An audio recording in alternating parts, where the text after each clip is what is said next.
ನೋಡಿ, ನಾನು ಅತ್ಯಂತ ಹಿಂದುಳಿದ ಜಿಲ್ಲೆಗಳನ್ನೇ ಆರಿಸ್ಕೋಬೇಕು ಅಂತ ಇದ್ದೆ.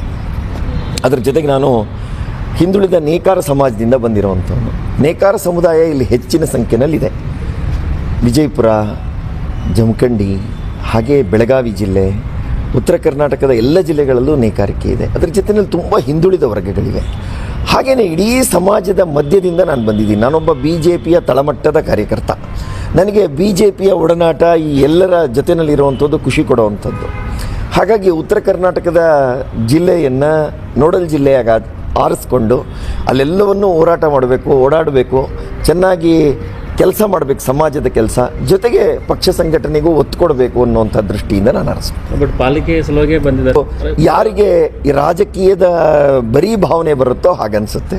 ಹಾಗಾಗಿ ನಾನು ಯಾವುದೇ ಕಾರಣಕ್ಕೂ ಪಾಲಿಕೆ ಚುನಾವಣೆಗೂ ನನಗೂ ಅದು ಬರ್ತಾ ಇದೆ ಅಂತ ಹೇಳಿ ಬಂದವನು ನಾನಲ್ಲ. ಅದು ಪ್ಲಸ್ ಆಗುತ್ತಲ್ಲ ಸರ್, ನೀವು ಬಂದರು ಅಷ್ಟೇ. ಅಲ್ಲ, ನಾನು ಬಂದಂಥ ಸಂದರ್ಭದಲ್ಲಿ ಅದು ಬಂದರೆ ನನ್ನ ತಪ್ಪಲ್ಲ ಅದು.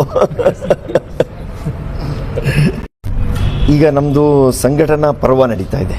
ಸಂಘಟನಾ ಪರ್ವದಲ್ಲಿ ನಾವು ಪ್ರಾಥಮಿಕ ಸದಸ್ಯತ್ವವನ್ನು ಮಾಡಿದ್ದೀವಿ. ಸಕ್ರಿಯ ಸದಸ್ಯತ್ವವನ್ನು ಮಾಡಬೇಕು.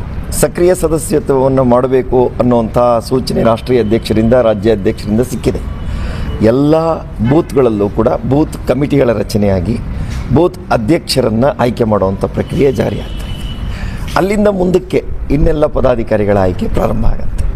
ಹಾಗಾಗಿ ಭಾರತೀಯ ಜನತಾ ಪಕ್ಷಕ್ಕೆ ಅದರ ಪ್ರಾರಂಭಿಕ ಹಂತದಿಂದ, ಅಂದರೆ ಭಾರತೀಯ ಜನಸಂಘದ ದಿನದಿಂದ ಸಂಘಟನೆ ಅನ್ನುವಂಥದ್ದು ಅದರ ರಕ್ತಗತವಾದಂಥ ಒಂದು ಗುಣ. ಮತ್ತು ನಮಗೆ ಆಂತರಿಕ ಪ್ರಜಾಪ್ರಭುತ್ವ ನಮ್ಮಲ್ಲಿ ಇದ್ದಿದ್ದೆ. ಹಾಗಾಗಿ ಭಾರತೀಯ ಜನತಾ ಪಕ್ಷಕ್ಕೆ ಇದು ಒಂದು ಕರಗತವಾದಂಥ ಕಲೆ. ಭಾರತೀಯ ಜನತಾ ಪಾರ್ಟಿ ನಿರಂತರವಾಗಿ ಈ ಕೆಲಸದಲ್ಲಿ ತೊಡಗಿಕೊಂಡಿದೆ. ತಳಮಟ್ಟದಲ್ಲಿ ಪಕ್ಷದ ಸಂಘಟನೆಯನ್ನು ಮಾಡ್ತಾ ಇದೆ.